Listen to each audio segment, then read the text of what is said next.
Good morning, members. I'd like to welcome you to the 10th day of session 2025 of the 68th Wyoming Legislature. Chief Clerk, please call the roll. Convening roll call for the 10th day of session, January 27th, 2025. Alamand? Andrew? Angelos? Banks? Bear? Excused. Brady? Bratton? Brown Gary? Brown Landon? Byron? Campbell Elisa? Campbell Kevin? Chestick? Clouston? Excused. Connolly? Davis? Eklund? Erickson? Filer? Geringer? Guggenmoss? Excused. Haroldson? Harshman? Heiner? Heft? Excused. Jarvis? Johnson? Kelly? Knapp? Larson Lloyd? Larson JT? Lawley? Lean? Locke? Lucas? McCann? Excused. Nicholas? Ottman? Excused. Pendergraft? Posey? Provenza? Riggins? Excused. Rodriguez Williams? Excused. Schmid? Sherwood? Singh? Smith? Storer? Strock? Stivar? Tarver? Thayer? Washut? Wasserberger? Wasserberger? Webb? Weber? Worf? Williams? Winter? Wiley? Yin? Excused. Mr. Speaker. Here. We've had quite a few members come in actually since this process. Do you want to wait or do you want to try it a few more? Bear? Clouston? Heft? Guggenmoss? Ottman? Excuse. McCann? Rodriguez Williams?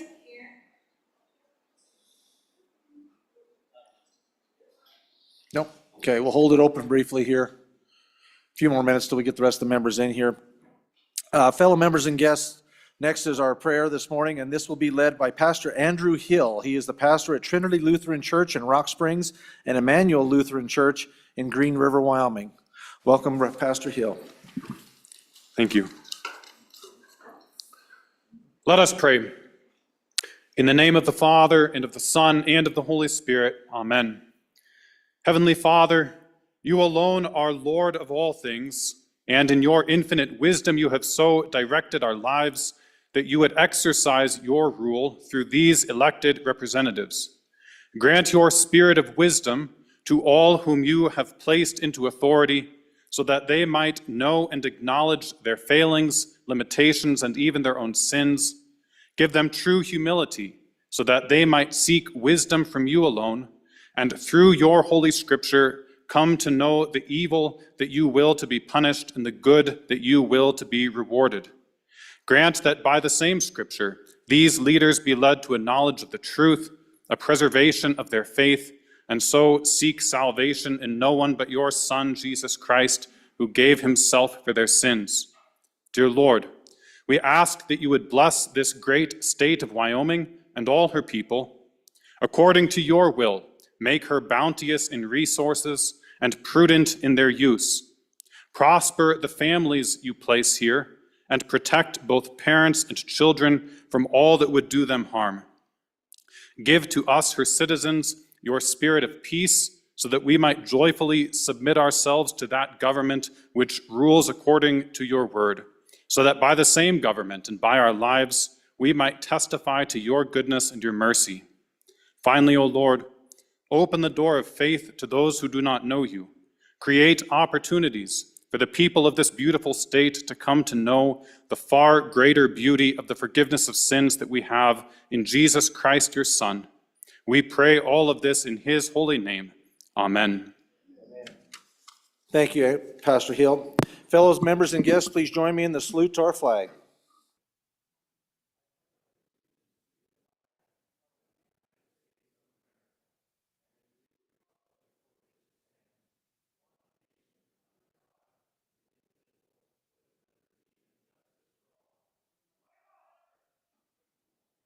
Fellow members, greet each other while we wait a little bit here for the last three people that need to be checked in, and then we will get on with the process.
Members, while I love for you folks to be able to get along and enjoy each other's company, we do need to wrap this up so that we can go ahead and move on with the program. So if you will find your seats. I think we've got most of our members assembled now. I'll have the chief clerk finish the roll call, so please listen if your name is called.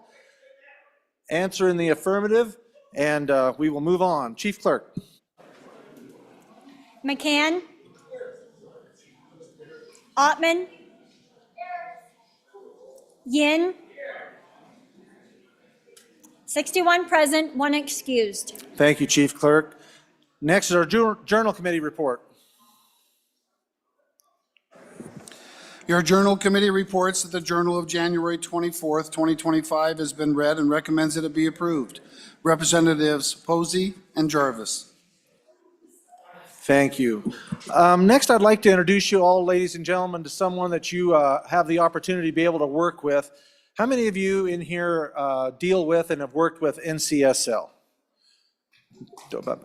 Okay, we got a gentleman here today, and he's going to hang around here for a good part of the morning on the back bench. But his name is Mark Quiner. Wyoming's liaison from the National Conference of State Legislators is here today to visit with legislatures about the NCL services that they provide. Mark is also a former staff member of our very own LSO.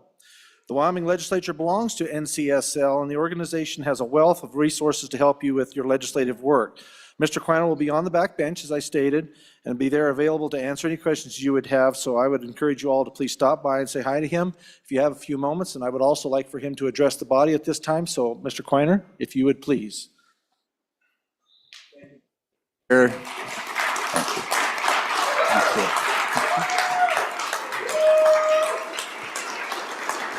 Thank you. Thank you all. Thank you, Mr. Speaker and leadership and august members of the Wyoming House of Representatives and staff. Can't forget them. You are my people. Anyway, I just wanted to say hello, and this is like coming home for me, so this is a real honor. I hung out in this building for 26 years and loved every minute of it. That's a lie. Most of minutes I loved, I really did. But anyway, it's great to be back. I'm with NCSL. You all are valued members. We're celebrating our 50th anniversary this year. We started just a little bit after LSO did, so come to Boston. And I am your contact, so if you need anything or have any questions or anything, I'll be hanging out in the lobby for a couple hours this morning. So anyway, thank you, Mr. Speaker, and have a great session. I mean that. Thank you, Mr. Quiner.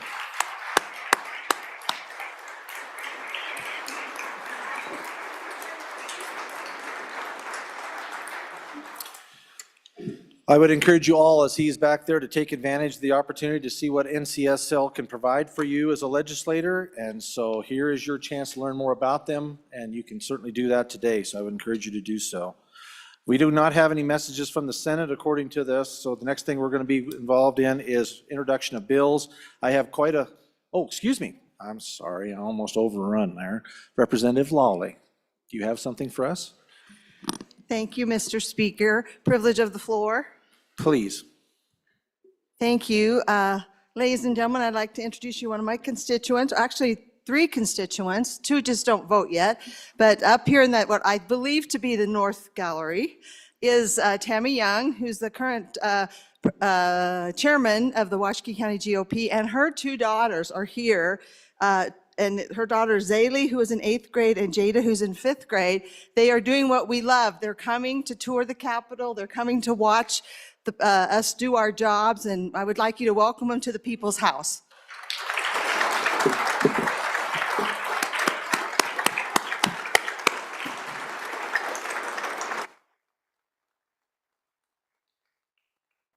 Ms. Young and family, welcome to the House of Representatives, 68th Legislature. Representative Brown, do you have something?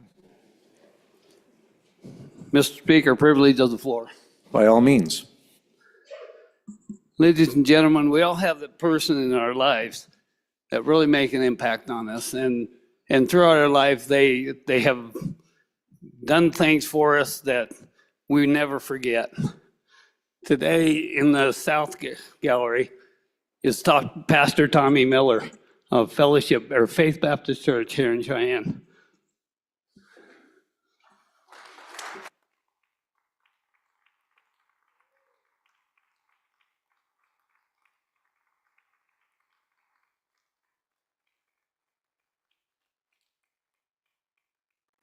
Welcome, Pastor Miller, to the house. Thank you for being here. Okay, any other privileges? Anything? Seeing none? I don't want to miss anyone. All right, moving on to introduction of bills. We've got quite a list of bills here, ladies and gentlemen, because I've got some committees. After our committee meetings this morning, our chairmans, they all are looking for more bills to be able to work, so we're going to send some work to these committees. And by the way, thank you to all members of the body.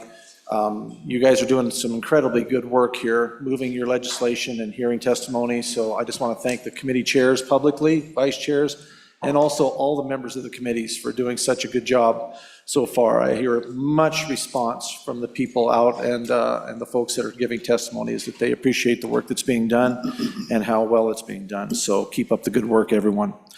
We are at that order of business for introduction, reading, and reference of bills. The first bill for our consideration is House Bill 260. House Bill 260, sponsored by Representative Washit. First reading of the bill. Criminal Accountability Grant Program. House Bill 260 will be assigned to our Committee Number 1, Judiciary. The next bill for our consideration is House Joint Resolution Number 1. House Joint Resolution 1, sponsored by Capital Finance. First reading of the bill. Amending Wyoming's Act of Omission for Earnings. House Joint Resolution Number 1 will be assigned to our Committee Number 2, Appropriations. Next bill for consideration is House Bill 21. House Bill 21, sponsored by School Facilities. First reading of the bill. School Finance, Routine Maintenance, Worker Calculation. House Bill 21 will be assigned to Committee Number 2, Appropriations. Next bill for our consideration, House Bill 95. House Bill 95, sponsored by Capital Finance. First reading of the bill. School Generational Account. House Bill 95 being assigned to Committee Number 2, Appropriations. Next bill for our consideration will be House Bill 97. House Bill 97, sponsored by Appropriations. First reading of the bill. Property Conveyances, Near Critical Infrastructure. House Bill 95 will also be assigned to our Committee Number 2, Appropriations. Next bill for our consideration will be House Bill 143. House Bill 143, sponsored by Representative Yin. First reading of the bill. LaPrelle Dam Rebuilding. House Bill 143 will be assigned to our Committee Number 2, Appropriations. Next bill for our consideration will be House Bill 236. House Bill 236, sponsored by Representative Chestick. First reading of the bill. County Officials, Nonpartisan Elections. House Bill 236 will be assigned to our Committee Number 2, Appropriations. Next bill for our consideration will be House Bill Number 238. House Bill 238, sponsored by Representative Johnson. First reading of the bill. Ballot Harvesting Prohibition. House Bill 238 will also be assigned to our Committee Number 2, Appropriations. Next bill for our consideration will be House Bill 98. House Bill 98, sponsored by Representative Byron. First reading of the bill. Property tax exemption for long-term homeowners extension. House Bill Number 98 will be assigned to our Committee Number 3, Revenue. Next bill for our consideration will be House Bill 104. House Bill 104, sponsored by Representative Yin. First reading of the bill. Child tax credit. House Bill 104 will be assigned to Number 3, Committee Revenue. Next bill for our consideration will be House Bill 113. House Bill 113, sponsored by Representative Smith. First reading of the bill. Insurance payments not taxable. House Bill 113 will be assigned to Committee Number 3, Revenue. Next bill for our consideration will be House Bill 124. House Bill 124, sponsored by Representative Filer. First reading of the bill. Reduction in Taxation Act. House Bill 124 will be assigned to our Committee Number 3, Revenue. Next bill for our consideration will be House Bill 279. House Bill 279, sponsored by Representative Nicholas. First reading of the bill. Property tax exemptions, order of application. House Bill 279 will be assigned to Committee Number 3, Revenue. Next bill for our consideration will be House Bill 282. House Bill 282, sponsored by Representative Locke. First reading of the bill. Property tax acquisition value. House Bill 282 will be assigned to our Committee Number 3, Revenue. Next bill for our consideration will be House Bill 186. House Bill 186, sponsored by Representative Worf. First reading of the bill. Bear coupons, game and fish. House Bill 186 will be assigned to Committee Number 5, Agriculture. Next bill for our consideration will be House Bill 110. House Bill 110, sponsored by Representative Davis. First reading of the bill. Trapping licenses, non-resident reciprocal licenses. House Bill 110 will be assigned to Committee Number 6, Travel. Next bill for our consideration will be House Bill 170. House Bill 170, sponsored by Representative Lawley. First reading of the bill. Nonprofit and trust entities, effective time for documents. House Bill 170 will be assigned to Committee Number 7, Corporations. Next bill for our consideration will be House Bill 249. House Bill 249, sponsored by Representative Nyman. First reading of the bill. Runoff elections. House Bill 249 will be assigned to Committee Number 7, Corporations. Next bill for our consideration will be House Bill 77. House Bill 77, sponsored by Representative Stivar. First reading of the bill. Rideshare drivers, Wyoming registration required. House Bill 77 will be assigned to Committee Number 8, Transportation. Next bill for our consideration will be House Bill 210. House Bill 210, sponsored by Representative Knapp. First reading of the bill. Prohibition on unauthorized fees, veterans benefits. House Bill 210 will also be assigned to our Committee Number 8, Transportation. Next bill for our consideration will be House Bill 12. House Bill 12, sponsored by Minerals. First reading of the bill. Industrial production equipment, deferral. House Bill 12 will be assigned to our Committee Number 9, Minerals. Next bill for our consideration will be House Bill 137. House Bill 137, sponsored by Management Council. First reading of the bill. Revisers Bill. House Bill 137 will be assigned also to our Committee Number 9, Minerals. Next bill for our consideration and last bill will be Bill Number 222. House Bill 222, sponsored by Representative Ottman. First reading of the bill. Medical Ethics Defense Act 2. House Bill 222 will be assigned to our Committee Number 10, Labor.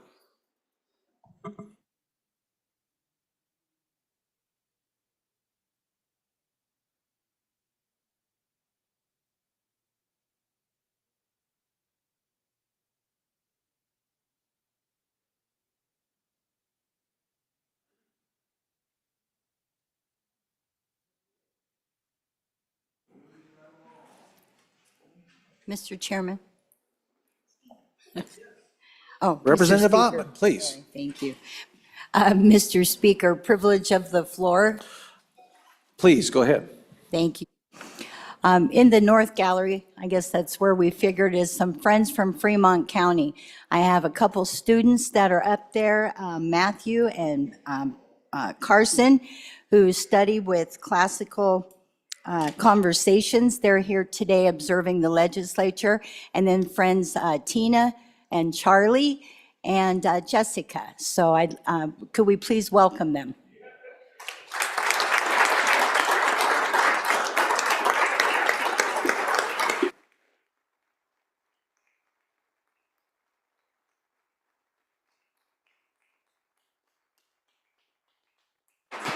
Thank you all for being here and welcome to the House. Appreciate you being here. Next, we need our reports from standing committees. House Bill 54, sponsored by Judiciary. Chancery Court Judges, District and Circuit Court Assistants. Mr. Speaker, your Committee Number 1 Judiciary, to whom is referred House Bill 54, Chancery Court Judges, District and Circuit Court Assistants, respect the report, same back to the House with the recommendation that do pass with the following amendments. Ayes, Representatives Brady, Bratton, Chestick, Filer, Kelly, Singh, Washit, Webb. Noes, Representative Lean. Representative Washit, Chairman. House Bill 133, sponsored by Representative Gugumas. Sanctuary cities, counties, and state prohibition.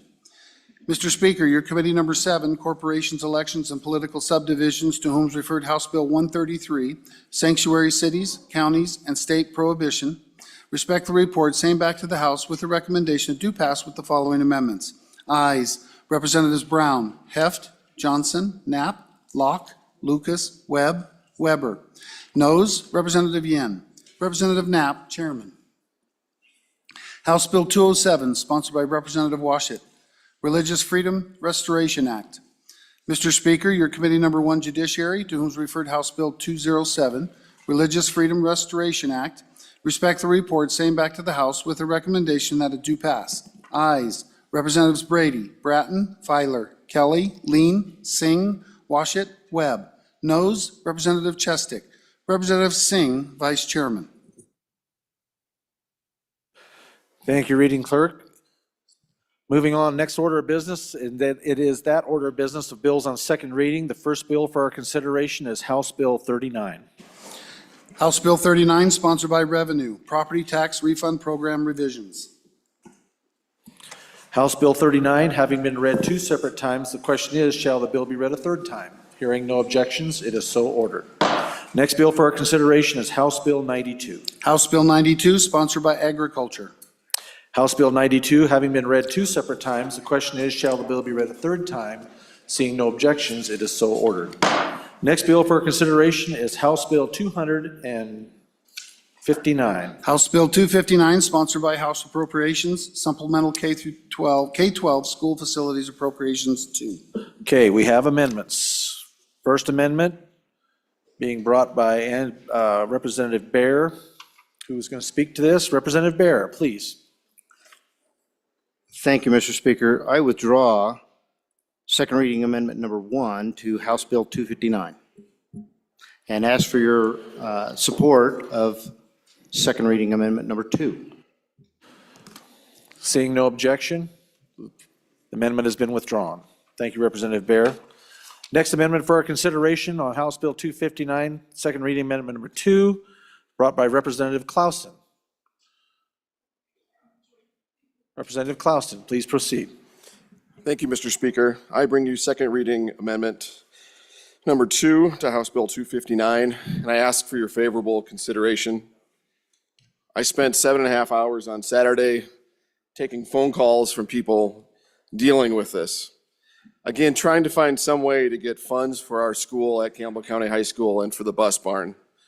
We heard the other day, as we discussed this on the floor, not all the money is available. I visited with people in my district. If they could get a large part of the money, this is half of all costs, we could get the project started and we would prevent delaying this project for 1 year. I was sent videos this weekend of sewer coming out of the floor, probably a foot high, and if anybody wants to see that video, I'd be happy to share it with you. I'm asking for everyone's support on this. It's a huge issue in our community, and it really represents how we feel about our students and our education system and our commitment to our young people and our teachers. So this amendment is asking for half of the funds needed to get this project or these projects started. And I really, really ask for your support. I want to thank my local representatives for working with me on this. And again, I'm just asking for all your support for this school and this community and these students. Thank you. Thank you, Representative Clausen. Any other members for their first time? Representative Larson Lloyd for his first time. Thank you, Mr. Chairman. And to the bring of the amendment, I think we ought to just fund the whole school. I think we ought to do that. And the reason for that, and when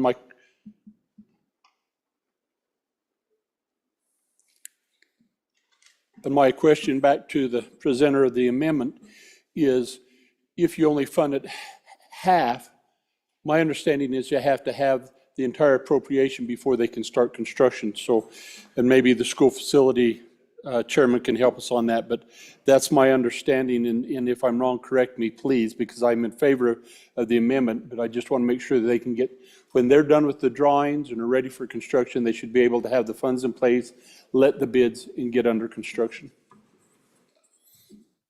Thank you, Representative Larson. Representative Harshman for his first time. Thank you, Mr. Speaker, on and for the amendment. Couple things with this amendment. It lumps really all the projects into one, and the good representative from the middle of the state in our debate last Friday, you know, you have to be careful about the number driving the bid. And I think this amendment solves that at some point. So I think that's really good. I think to the question about the size of the appropriation and the actual starting of construction. So here we are in, you know, end of January, not going to probably break ground, you know, this spring. So we're going to, but if we don't appropriate this and get this rolling, then we're going to be here next year in a budget session, will be March, and we're going to lose next year again. And then so each year you just keep adding 10% to this thing. And so by this appropriation now, we can get this in the pipeline and get it started and start working through all the process. And I would say the second project in there, this bus garage, and if any of you have ever seen it, it's, that could be something. That's a metal building. That's a different type thing. That could probably go at a faster pace. But I think you can let the experts on the ground and our school facility, or excuse me, our department that administers this construction work with that. And I think we'll have a good outcome. But I think if we delay, just add 10% to it when we come back next year. And so the time is now, and we got to get this thing going, and it's the right thing to do. So appreciate your support, appreciate the amendment. Thank you. Thank you, Representative Harshman. Representative Larson, JT, first time. Thank you, Mr. Speaker, and I stand in favor of this amendment. And like I said last week, we have multiple high schools around the state to construct, and if we don't do it now, it's just going to get more expensive, and we should throw the money we can at them while we have it. So thanks. Thank you, Representative. Representative Knapp, for your first time. Thank you, Mr. Speaker. Just for all the communities around the state that have dealt with needing a new school, whether it's elementary or whether it's a high school, I think this one falls into a category of somewhat of an emergency. I toured the school with the Facilities Commission.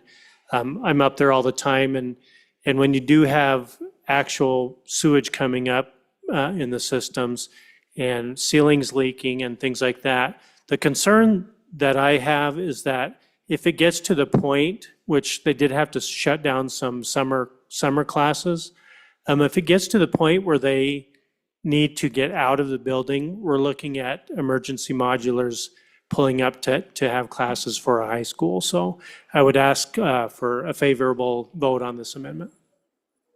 Thank you, Representative Knapp. Representative Tarver, for your first time. Mr. Speaker, thank you. I rise in support of this amendment. We are in an emergency situation, I would say, when the septic is backing up into the floors. We really need to get this moving. If we continue to wait, we can just add on to the cost of this. And if we're going to be frugal and conservative, I think we need to keep moving forward. And this is the minimum that I was told that we need to keep the ball rolling. Thank you. Thank you, Representative Tarver. Representative Brown, Chairman, for your first time. Thank you, Mr. Speaker. So ladies and gentlemen, this is my 9th year. And I was just talking to a few of the people that represent County 17 about this a little bit earlier this morning. And I think in those 9 years, I think there has been 9 different arguments and 9 different buildings and 9 different schools that have been held up hostage to politics. Every single time we hear the exact same discussion. We don't have enough money. We don't have enough money. We can't build it. We don't have the availability to build this right now. And I'll tell you what, all 9 times, we figured out a way to get those construction projects put together. It's been argued on this floor, been argued on the floor down at the other end of the hall. Somehow or another, we've mashed our heads together. We figured out a way to do it. We've dug in the bottom corners of those pockets and found the extra penny or two that we were pinching, and we got them. But what I think is really important to talk about right here is actually the process again. This is not supposed to be politics driven. This is not even supposed to be a discussion on this floor on whether or not we're building a school. We have a constitutional obligation to provide for our schools. We have a commission that is supposed to take the politics out. They provide their recommendations to the committee, and the committee brings that recommendation forward to not only this body, but the Joint Appropriations Committee. It is supposed to not be a political discussion, ladies and gentlemen. These are kids. These are kids going to school, and these are situations where kids are being sent home from school because sewer is backing up. I didn't choose to build the school up in the Gillette area. That's not my choice. But I'm doing it because it's for the betterment of those kids' lives. And the kids that are sitting in 6th grade, maybe 7th grade right now that might possibly see this school by the time we appropriate these funds, it gets passed through the process, they break ground and it's built and the ribbon cutting happens. We're talking about 5 or 6 years here, ladies and gentlemen. If we continue to delay, we continue to politicize this process, the only people that lose, the only ones that lose are the kids. So please stop putting politics into something as simple as building a school. On and for. Thank you, Representative Brown. Representative Williams, for your first time. Thank you, Mr. Speaker. I rise in favor of this amendment. I believe that it is urgent, and it's a little bit, if this school was in our community and we were dealing with those kind of issues, it certainly would be urgent for all of us. And I very much look forward to seeing the video from the sponsor of the bill. But this is a measured, a responsible approach. I support this amendment. Let's do the right thing. Thank you, Representative Williams. Representative Pendergraft, for your first time. Thank you, Mr. Speaker. I do appreciate the bringer of this amendment, the sentiment that is behind it. I would, however, ask you to resist it. This school is in use. It is functioning. Yes, it needs some help. It needs some work done. We are facing an uncertain future right away as far as where we're at with property tax relief. We really don't know how much money we have, and I would like to know for certain exactly where we're at before we proceed. We did put forward the $4 million to keep the planning and those sorts of things moving forward. I'm quite certain that once we know exactly where we're at, this would be one of the very first things that needs to be accomplished. No problem with that. And the last thing is I'd like to push back a little bit about how this is political. Well, yeah, on one hand, you might argue that everything's political, and there's a point to be made there. But I consider it, from where I sit, this is about responsibility, about making decisions based on information, solid information. If I sit down with my family and look at the budget and where we're at, but I don't know yet what the income is going to be over the next 6 months, 8 months, I'm going to be inclined to not go out and spend any more than I have to until I know exactly where I'm at. So for those reasons, the responsibility of it, the fact that we really haven't ground this thing to a halt, we've allowed it to continue forward. I'm just asking you to pump the brakes a little bit, and let's bring this back and get it done as soon as we're able. Thank you, Representative. Representative Lawley, for her first time. Thank you, Mr. Speaker. On and for this amendment, I do feel like the sponsor has brought us an approach that is doable. And again, I do go back to that we have extensive processes and have for some time about how we make these often difficult decisions about when we build a school, what order we build it in, what the needs are. I mean, this is a huge, very sometimes onerous process, but in a good way. And we are kind of pulling this thing out of that process where they've gone through the entire process and just said no. It does seem a little arbitrary, quite frankly, and I really feel like the bringer of this amendment has tried to balance a few things here. And I don't know about you, but I've gotten a lot of emails, texts, phone calls. This community's crying out, and their school does have some major issues that of sewers, backups, and issues that they've not been able to solve. So I am on and for this amendment. Thank you. Thank you, Representative Lawley. Representative Wiley, for his first time. Thank you, Mr. Speaker. Handful of things here. One, I want to go back to, the first couple of days we were on this floor debating. I said, a group of kindergartners could probably, more efficiently get things done than we could. I go back to that because this is a political statement, I believe. This is not a new thing. The state, we pay our bills in cash, and we've been planning on replacing several of these schools for the last handful of years. So we're not having to to rob Peter to pay Paul. These monies have been there. We've planned on how to do this safely and efficiently, with the money that we've had put aside for it. And then now we're saying no, no, no. At the same time, we heard there's sewer coming up through the floors. Elevators don't work. Kids can't go to school. And again, we are charged by our Constitution to give these kids the opportunity of having the best education possible. It's time for a new school. Campbell County needs it. We should support it. On and in favor. Thank you, Representative Wiley. Representative Andrew, for your first time.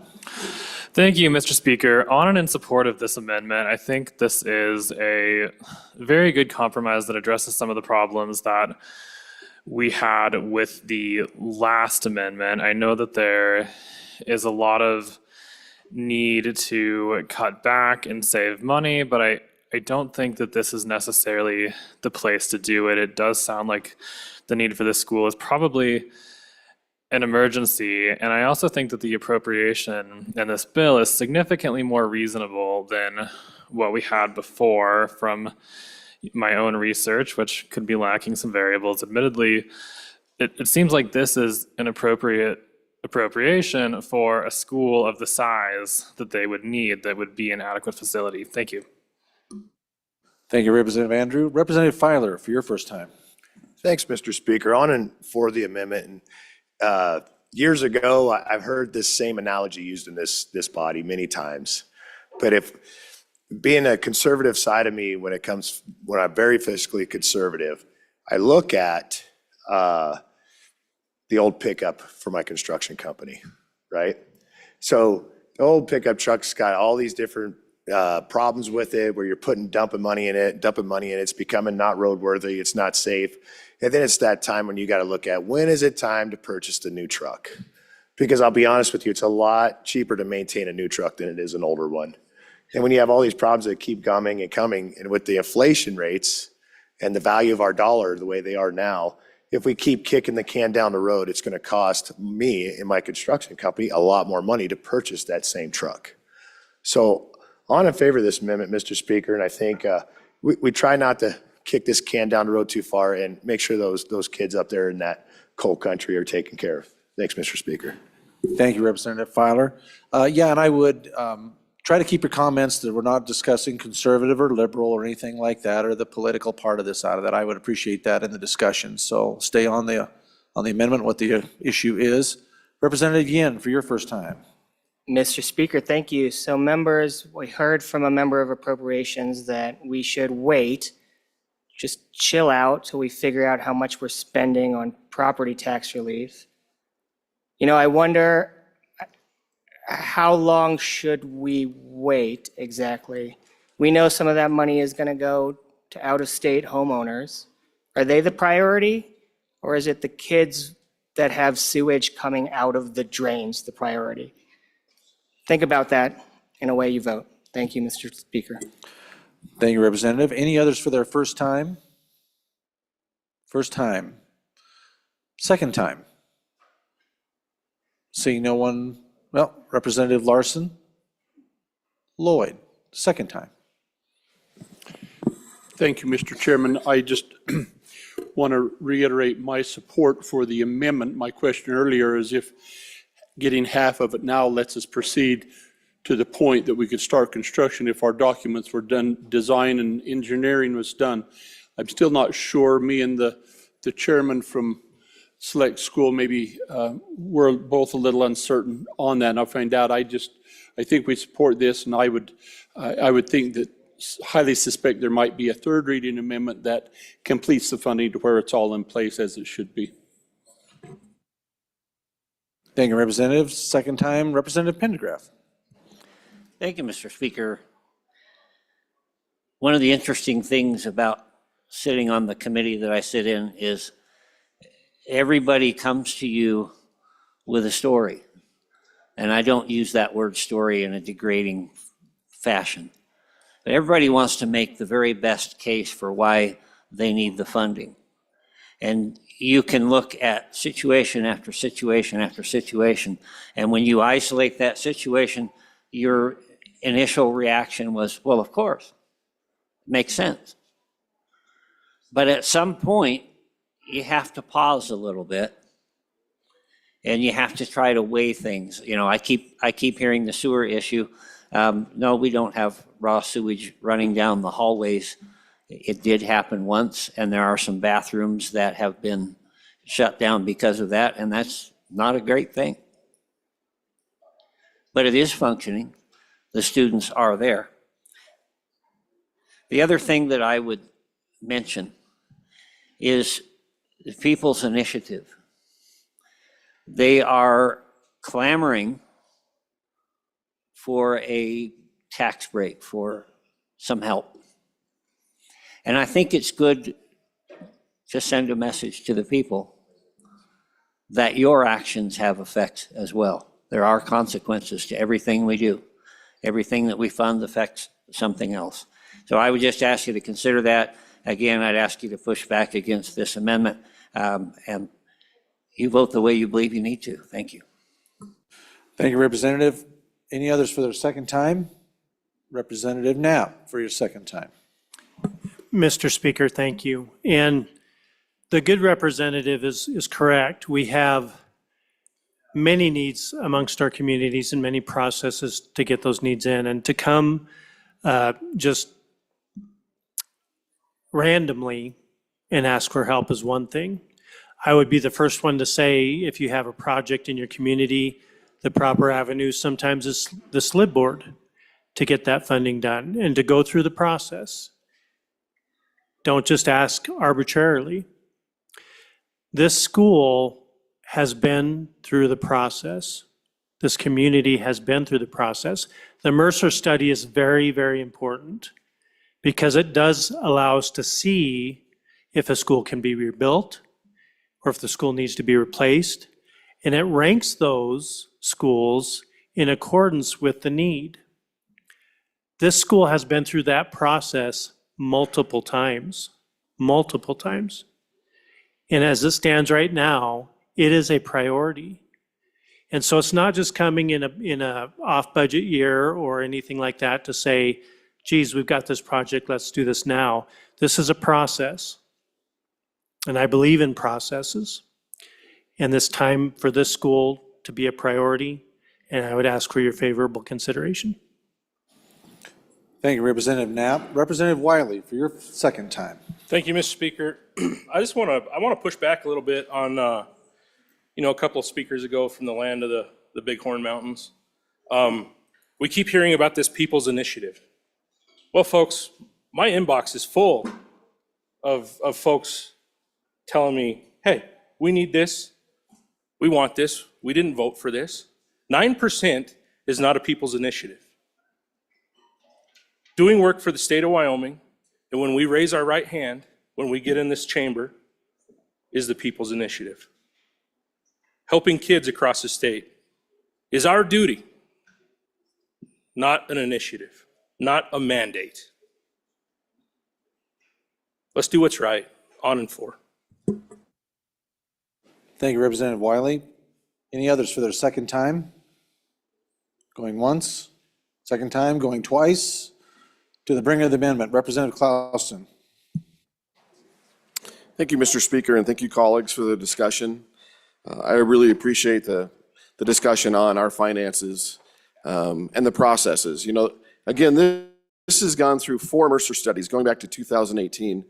One of our colleagues from across the hall from my county, he initially voted no on this, and he took a ton of heat on it because this last Mercer study was not done. And he's very conservative with his finances and his meat grinders.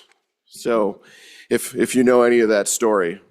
But once this last Mercer study came out, he changed his mind and now he's in support of this because we followed the processes. We've shown the need over time for the last 6 years. Again, I'm asking for your favorable consideration. Thank you. Members, you are voting on second reading amendment number 2 to House Bill 259. All those in favor signify by saying aye. All those opposed, no. The amendment has been adopted. House Bill 259, having been read 2 separate times, the question is, shall the bill be read a 3rd time? Hearing no objection, it is so ordered.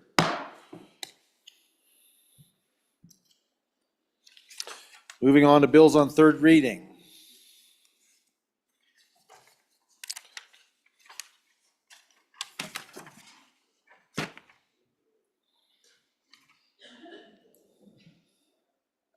On the consent list, we are at that order of business of bills on 3rd reading and final passage. Mr. Majority Floor Leader.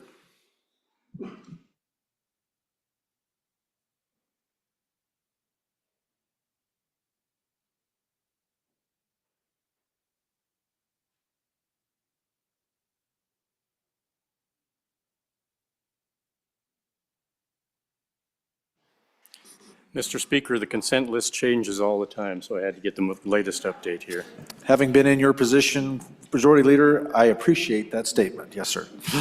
Mr. Speaker, I move the following 3rd reading consent list consisting of the following bills: House Bill 20, House Bill 25, House Bill 28, House Bill 30, House Bill 38, House Bill 40, House Bill 41, House Bill 69, House Bill 75, House Bill 93, House Bill 122, House Bill 129, House Bill 121, and Joint Resolution 2.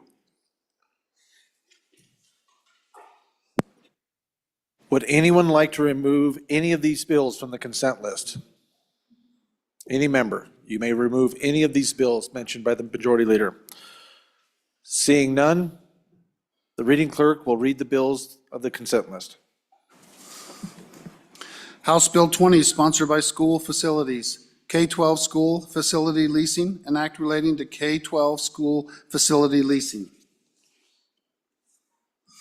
House Bill 25, sponsored by Transportation, Vehicle Accident Reporting Amendments, an act relating to motor vehicles. House Bill 28, sponsored by Transportation, Commercial Driver's Licenses Revisions, an act relating to motor vehicles. House Bill 30, sponsored by Transportation, Driver's Licenses and ID Revisions, an act relating to motor vehicles. House Bill 38, sponsored by Revenue, Ad valorem taxation, payment and credit of penalties, an act relating to ad valorem taxation. House Bill 40, sponsored by Revenue, Sales and Use Tax Revisions, an act relating to sales and use tax. House Bill 41, sponsored by Representative Lawley, Environmental Quality, Irrevocable Letters of Credit, an act relating to environmental quality. House Bill 69, sponsored by Corporations, Foreign Adversary Ownership or Control of Business Entities, an act relating to corporations, partnerships, and associations. House Bill 75, sponsored by Representative Clouston, Coal Severance Tax Rate, an act relating to severance tax. House Bill 93, sponsored by Agriculture, Protect Wyoming Lands Act, an act relating to corporations, partnerships, and associations. House Bill 121, sponsored by Representative Singh, Hospital Pricing Transparency, an act relating to public health and safety. House Bill 122, sponsored by Representative Connolly, Senior Citizen Service Districts, Authorization and Renewal, an act relating to counties. House Bill 129, sponsored by Representative Larson JT, School Finance Dates for Funds Transfer, an act relating to school finance. House Joint Resolution 2, sponsored by Agriculture, Foreign Adversaries Prohibited Property Ownership, a joint resolution prohibiting foreign adversaries and specified foreign entities from owning property in Wyoming. Thank you, Reading Clerk. Having been read 3 separate times, the question is, shall these bills pass the House? Chief Clerk will call the roll.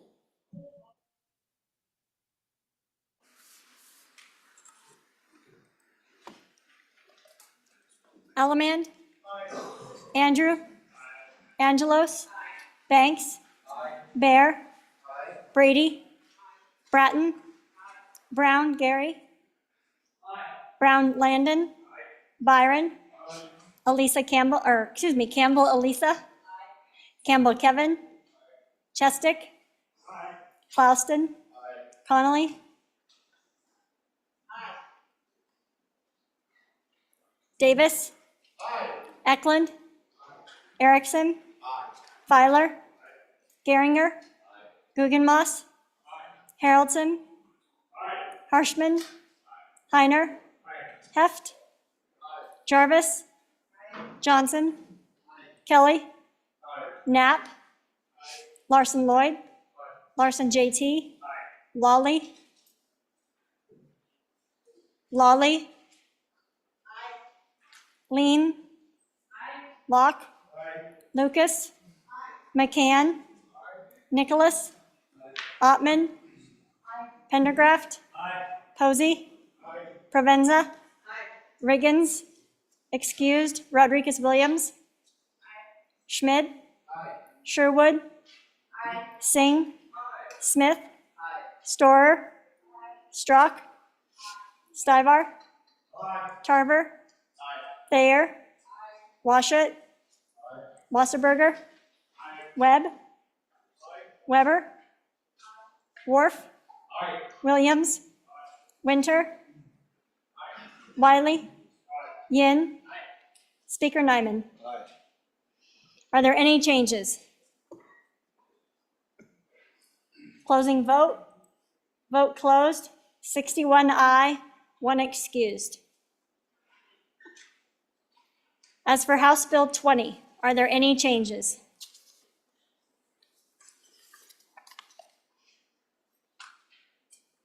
Locke, aye to no.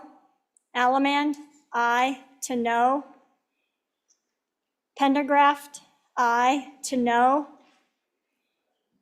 Bratton, aye to no. Singh, aye to no.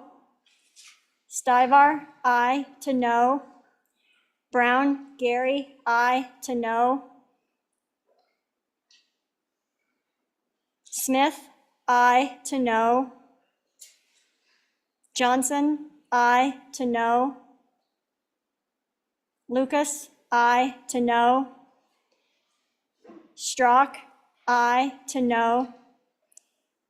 Haroldson, aye to no. Knapp, aye to no. Bear, aye to no. Heiner, aye to no.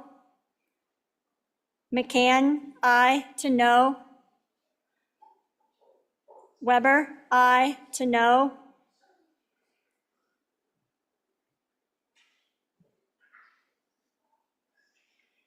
Guggenmoss, aye to no. Heft, aye to no. Winter, aye to no. Brady, aye to no. Further changes? Rodriguez Williams, aye to no. Further changes? Ottman, aye to no. Singh, no to aye. Further changes? Nyman, aye to no. Further changes? Closing vote. Vote closed. 38 aye, 23 no, 1 excused.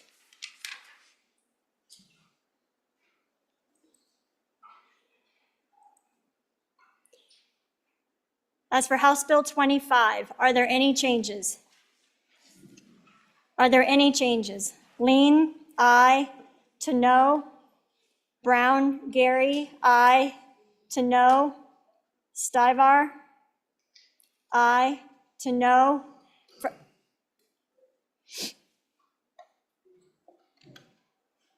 Washut, aye to no. Allemand, aye to no. Strzok, aye to no. Locke, aye to no. Further changes? Brady, aye to no. Further changes? Closing vote. Vote closed. 53 aye, 8 no, 1 excused.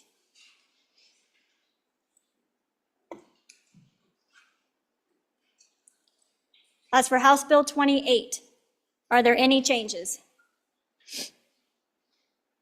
Andrew, aye. To no. Further changes? Closing vote. Vote closed. 60 aye, 1 no, 1 excused. As for House Bill 30, are there any changes? Are there any changes?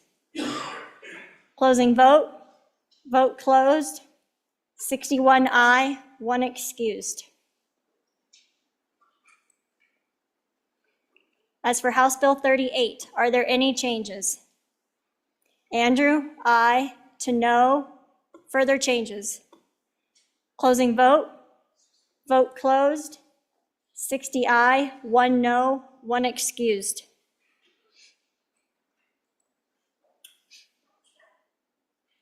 As for House Bill 40, are there any changes?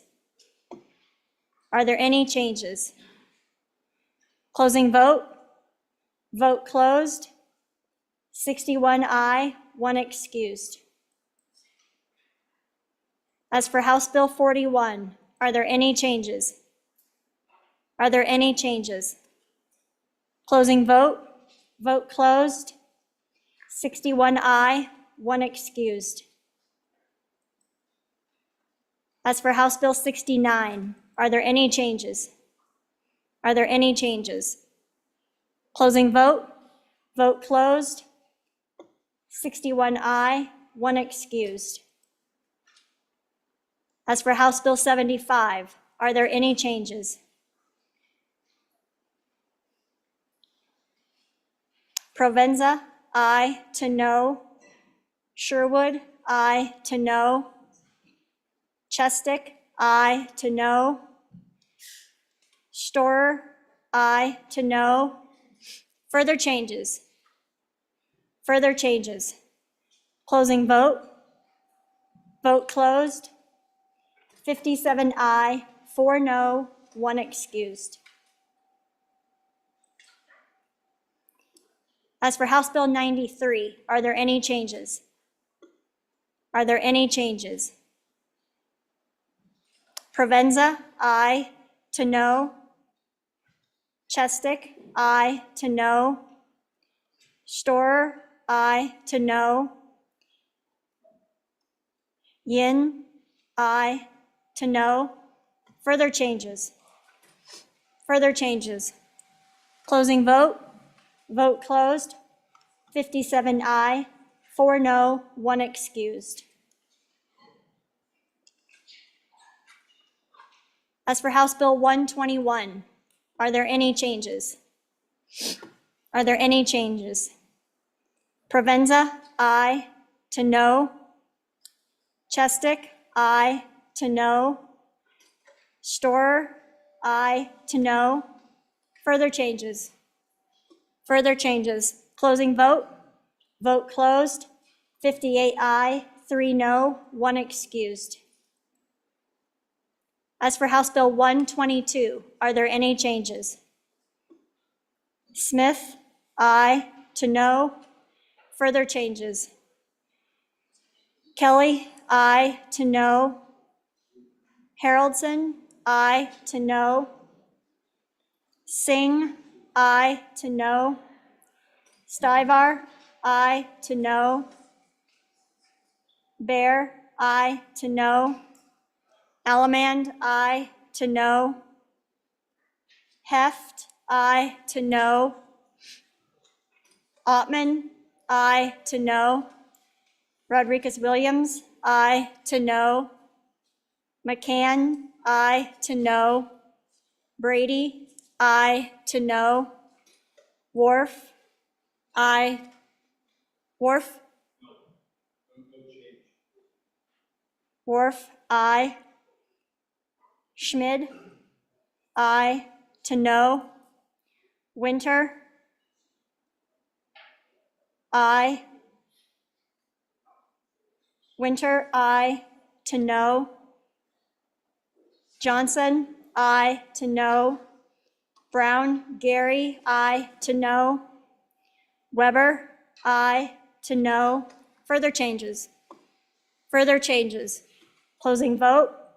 Vote closed. 44 aye, 17 no, 1 excused. As for House Bill 129, are there any changes? Are there any changes? Closing vote. Vote closed. 61 aye, 1 excused. As for House Joint 2, are there any changes? Chestick, aye to no. Provenza, aye to no.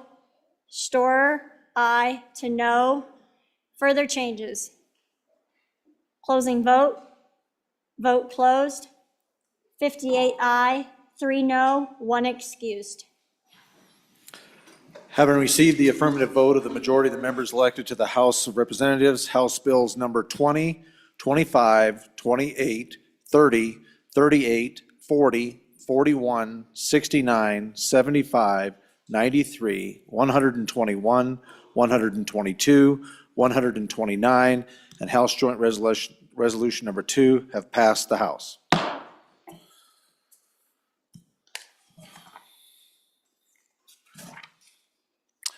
Moving on to consider bills on third reading and final passage regular list.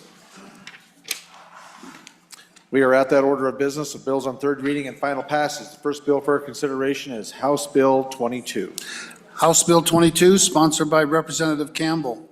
Water and wastewater operator, emergency response, and act relating to Homeland Security. We have amendments. Representative Campbell, please.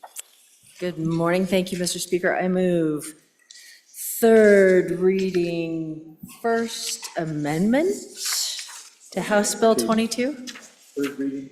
Third reading. Third reading, amendment number 1. to Amendment House Bill. number 1. You bet. Thank you. To House Bill 22. Thank you. This is the begging for forgiveness because I screwed up last week amendment. So after accepting a very friendly amendment, then discovered over the weekend that I should not have done that, and that's because I didn't know enough about what was going on, and that is my fault. I apologize. So this amendment truly just deletes everything and goes back to the original form, because the original bill as submitted is just aligning state statute with the existing Federal American Water Infrastructure Act of 2018, and any adjustments would apply to federal law, and we can't do that. So we're just going back to the original form, and I apologize for the unnecessary waste of resources and time, and would appreciate a yes vote. Thank you, Representative Campbell. Representative Larson Lloyd for his first time. Thank you, Mr. Chairman. I rise in support of the amendment. I think the amendment that we heard on second reading that we're getting rid of here was an attempt to make sure that we weren't becoming a burden on small municipalities, local, thereby having them comply with this. And by adopting the language may, we really put the statute and the requirements to the way they exist right now. There's nothing that prohibits them from including our water and wastewater people in the municipalities from being in the Homeland Security Plan. We want to ensure that they are included. So in the event you have a discharge into an upstream drinking water source or into your wastewater source, that your Homeland, and when Homeland Security gets involved is like when you have an early flood in the spring that impacts things that, and certainly could impact communities like mine that have wastewater ponds, that you want to make sure that the people that oversee the management of your wastewater systems and your drinking water systems are included in the plan and how to respond. So I think it's not a huge, it's a very practical expectation on making sure that we have the right protections in those events when Homeland Security is starts. Thank you, Representative Larson. Representative Davis, for your first time. Thank you, Mr. Speaker. I too rise in support of this amendment for the reasons that the good representative from where they climb all the rocks in the canyons pointed out. Thank you, Representative. Representative Connolly, for your first time. Thank you, Mr. Speaker. I rise in favor of this amendment, having been part of Homeland Security and drafting emergency operations plans for over 20 years. These municipal water folks need to be involved 100%, so I'm in favor of the motion. Thank you, Representative Connolly. Any others for their first time? No members for their first time. Any for their second time? Question being called. Members, you are voting on third reading amendment number 1 to House Bill 22. All those in favor signify by saying aye. All those opposed, no. The amendment has been adopted. Having been read 3 separate times, the question is, shall House Bill 22 pass the House? Chief Clerk, please call the roll.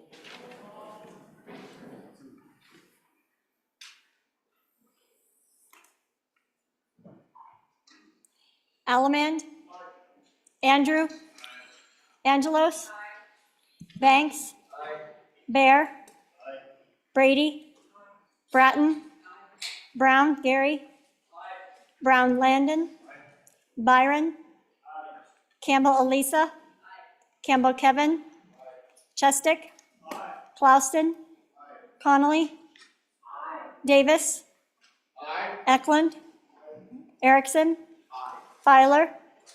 Geringer. Guggenmoss. Harrelson. Harshman. Heiner. Heft. Jarvis.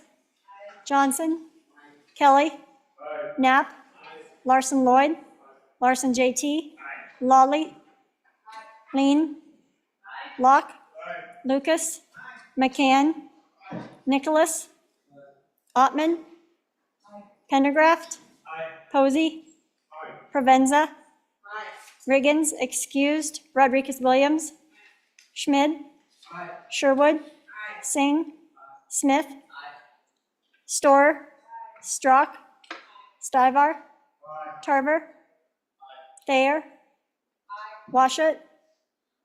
Wasserberger. Webb. Weber. Worf. Williams. Winter. Wiley. Yin. Mr. Speaker, are there any changes?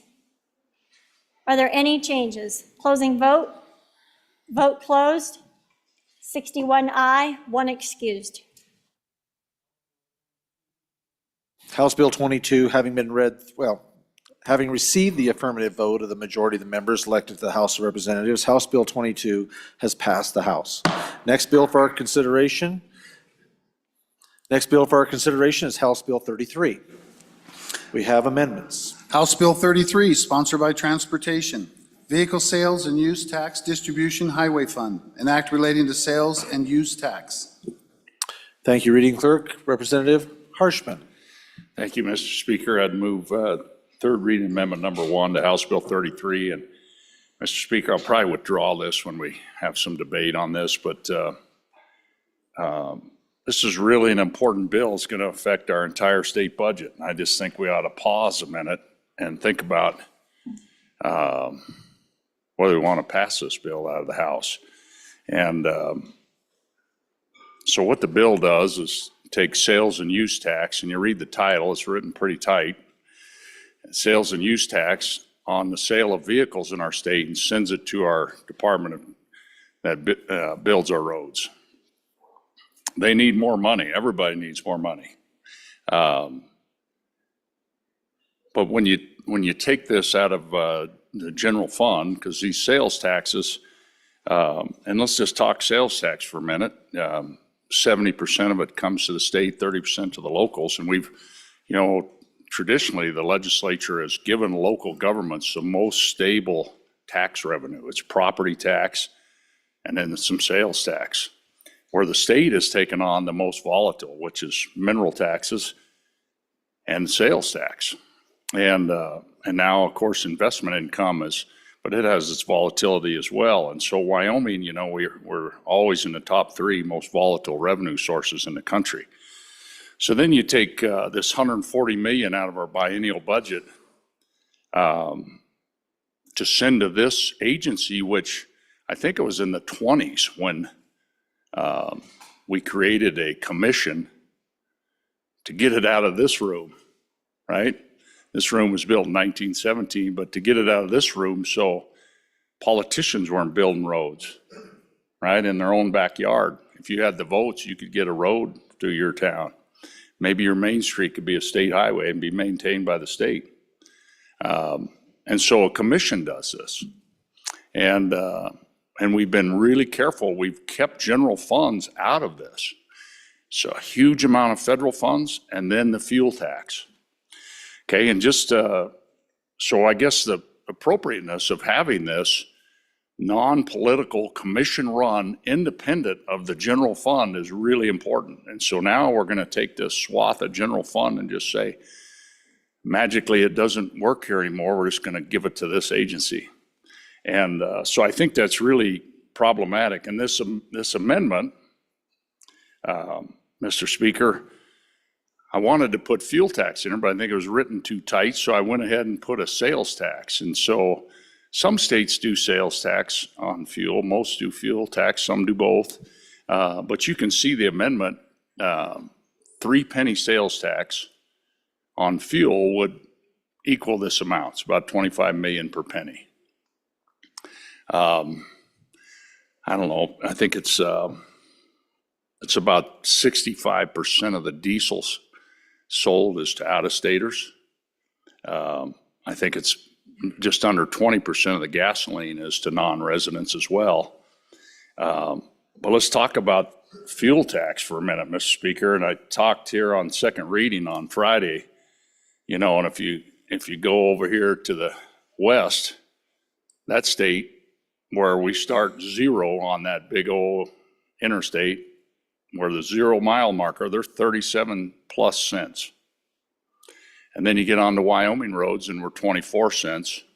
And then you go 402 miles later and it's 30 cents to our neighbors to the west out here at mile marker 402.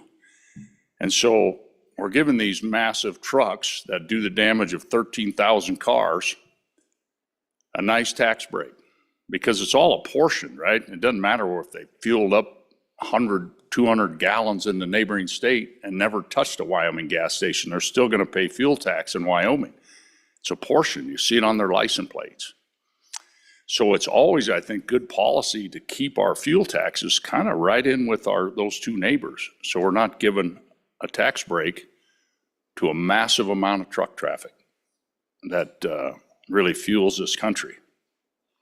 And when you talk about fuel taxes, and you think about this community, you know, I'm thinking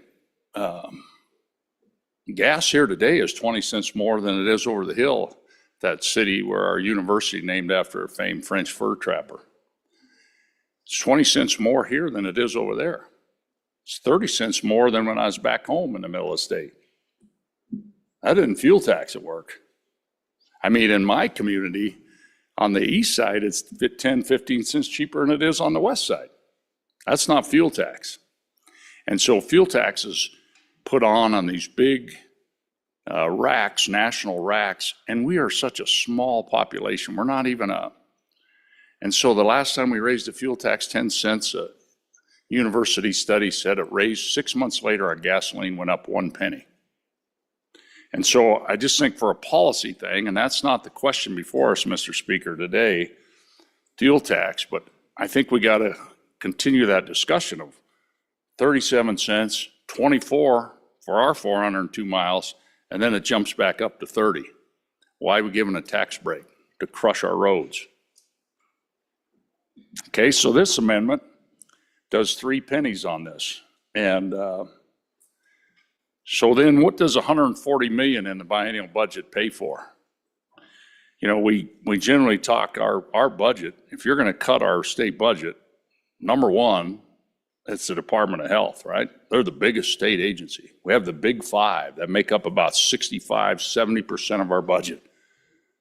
And that's where you got to cut stuff. So that's it. Our university, we talked about, corrections, talked about from the state institution, and then our community colleges. But then that fifth one that we pay right at 140 million is our Department of Family Services. So the fifth one of the big five is just over 140 million in the biennial budget. So this amount of money funds that fifth biggest state agency. Put another way, Mr. Speaker, if you took the entire judicial branch, it's 100 million. The entire legislative branch, 24 million. So this diversion of funds is enough to fund two of our three branches of government entirely. I mean, it's a lot of money. And you think about what we send to local governments through direct distribution, I think it's 146 million. That's that same amount. So we're about to take a vote on whether we want to reduce funding that funds two of the three branches of government, or funds direct distribution to locals, or funds the fifth of the big five in our state budget. Now, if you want to have a plan to and let me just say, there's only about 3 or 4 of us have served during the downturn, Mr. Speaker. And all due respect, 62 of us, 58 of you haven't been here when you've had to cut budgets. You've been lucky. You didn't have those phone calls when people are moving their parents out of nursing homes out of state. And that day will come again, right? Those of us who've lived in Wyoming a long time, we know that. And so we've tried to prepare and do that. But I chipping away at our revenue stream to give to an agency that is controlled by a commission that we don't generally fund. We just don't do it. I think I think it's foolhardy, Mr. Speaker, and I say that respectfully, but I think we're going to get ourselves in trouble. And because the bottom line, we got to pay the bills. And and there'll be a time where this won't work. And so I urge caution, I urge your no vote.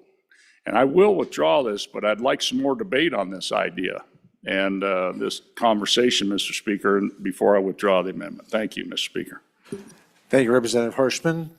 Any members for their first time? Representative Brown, for your first time. Well, thank you, Mr. Speaker.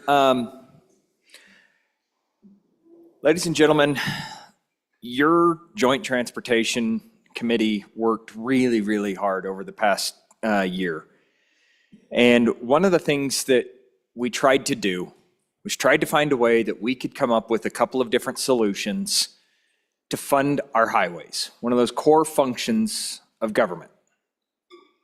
Your highways are, I just Googled, or I just put in the internet machine here, how many miles do we actually take a look at? 7,000 miles of highway that this department takes care of.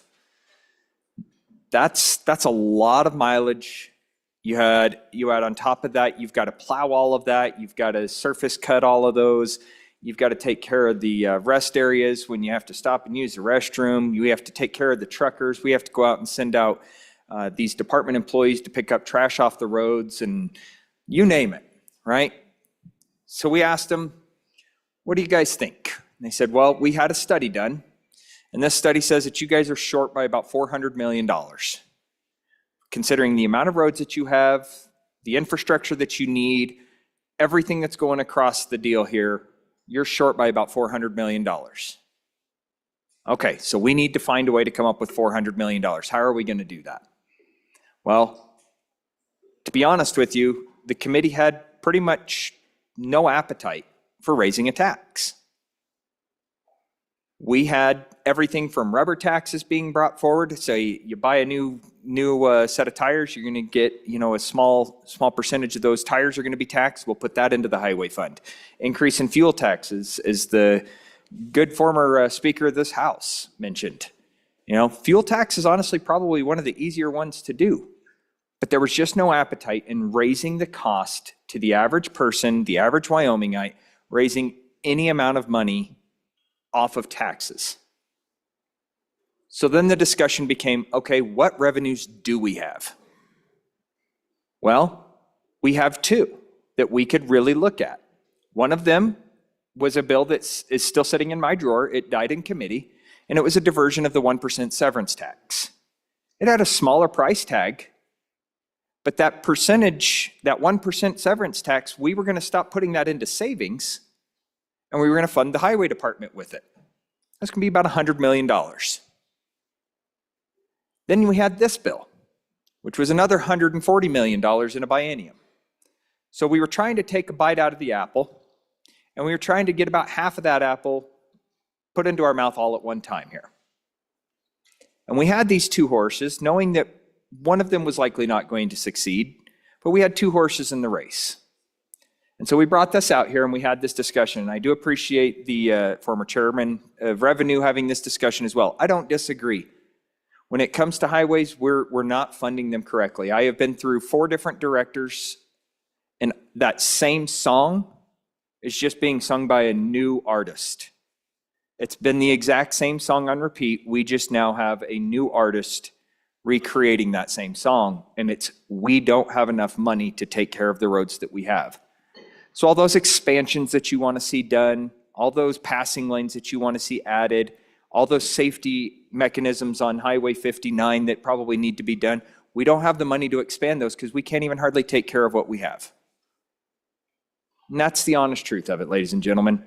So we brought you this bill. This bill as it stands is $70 million a year put towards the roads. I completely understand the reticence to coming back and saying, hey, look, we're taking money out of this agency, or we're taking money out of this agency, or we're taking money out of this agency. I don't disagree. Bring me something else. Let's have a discussion. We've had this discussion, this committee. I can tell you, I could probably ramble off at least 12 to 13 different topics that were discussed in ways that we could try to raise revenue for our roads. The things that we all depend on to get down here to this area, and that I depend on to get to your communities when we have a committee meeting up there. I don't necessarily think this is a bad idea, having a sales tax on the gas. Sure, go ahead, put it on there. But at the end of the day, ladies and gentlemen, what your Joint Transportation Committee tried to do was solve a problem with the revenues that we have. We didn't go out and we didn't try to tax any more money on anybody else on their pocketbook. We said, we have this money. There's a nexus between what we have and how this money is coming into this agency. We think we should be able to say, hey, look, if you're buying a car or you're buying a trailer, it's doing damage to the roads, it should pay for those roads. That was the nexus. We found that solution. We're bringing it forward. We're not touching any of the local community sales tax on this, right? So your local governments that are going to be hit hard by property tax relief and everything else that is coming in, we're not hitting them with this. This is the state share, and we're saying we have a priority to take care of our roads, one of the core fundamentals of government. That's all we're trying to do with this bill. I appreciate the discussion. I see a few others up here. You know, as the chairman of this committee, I appreciate all the hard work that went into this over the past year. None of these votes were easy because we all knew that this was going to be the discussion on the floor. Let's not forget, if we can get it through this House, we still have to have that discussion on the other end of the House as well. So on and against this amendment for the bill. Thank you. Thank you, Chair. Excuse me. Thank you, Chairman Brown. Next, Representative Larson for your first time. Lloyd. Thank you, Mr. Chairman. Sitting on this committee, I just would second the comments that the chairman brought on the hard work that interim committee put in this conversation. If you look to make up that committee, they were all very thoughtful and deliberate in the conversation that they had. I think that the challenge that they have is, as was expressed, is there's a fixed amount of revenue coming into the state. We only have so much butter to spread across the toast. And how thin do we have to spread it? And by taking this money, we're going to take a little bit more of that butter and we're going to put it aside and make it thinner on what we have to get across the toast. We're going to look at property taxes relief, and we're going to take another chunk of that butter. We're going to set it aside for something else. And pretty soon, we've got the amount of butter that we have to get across the bread just isn't enough. And there just isn't ever too much butter. But it's going to be very thin, and we have this traditional funding model for the general operations of state government. And so as we continue to try to dip into that, it's going to cause these kind of problems. And so I second what the chairman of transportation and the good former chairman of revenue said. And to my comments here today, Mr. Chairman, is we really have to think and decide the value of our highways and what the funding source should be. My first year, 2013, was the highway tax. We passed that. I voted for it. When I went home, it was just a 50-50 split. Thank you for voting for it. Dang you for voting for it. But it was the people that were using the highways who were buying the tax, that were buying the fuel, that paid the increase. A use tax is probably the fairest tax we have. And so if I had to pay $5 extra on a tire, $300 tire, I pay another $5 on that, and we can generate another $18 million a year to do that.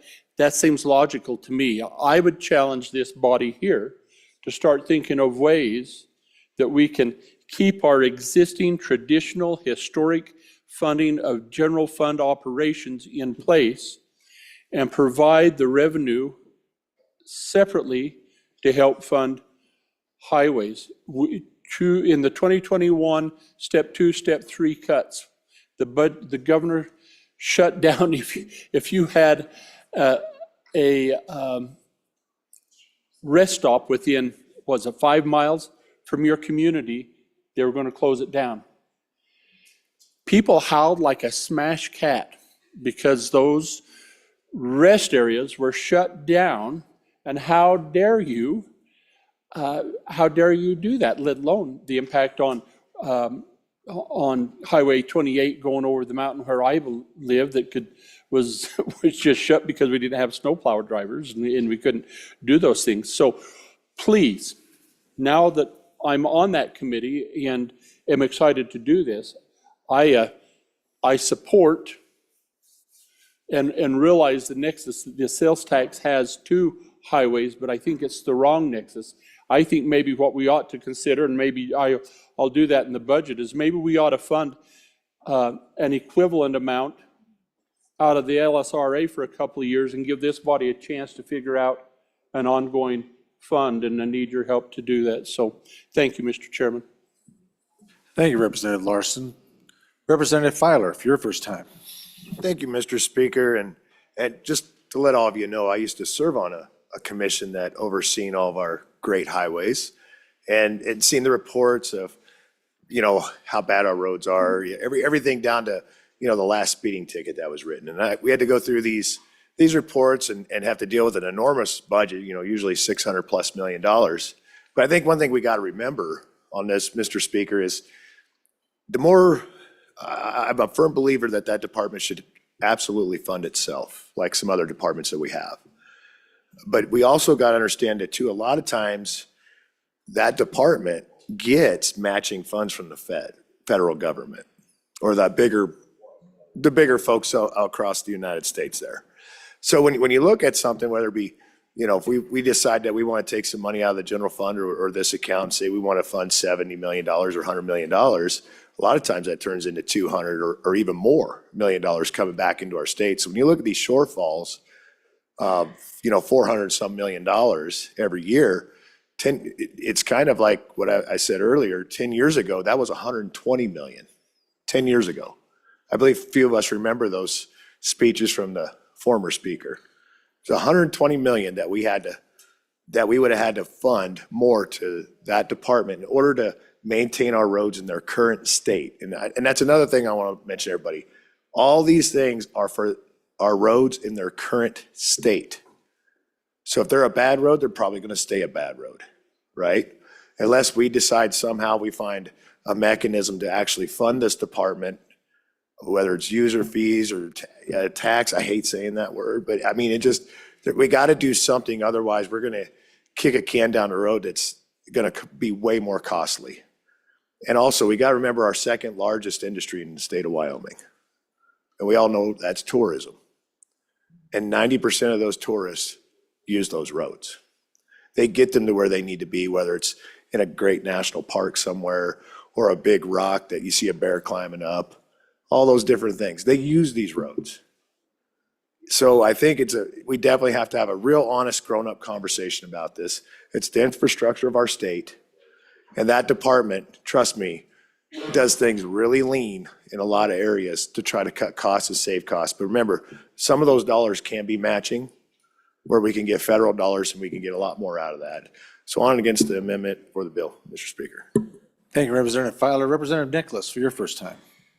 Thank you, Mr. Speaker. So on in favor of the amendment, ladies and gentlemen. And, I've just got onto this committee and I argued against this bill in committee.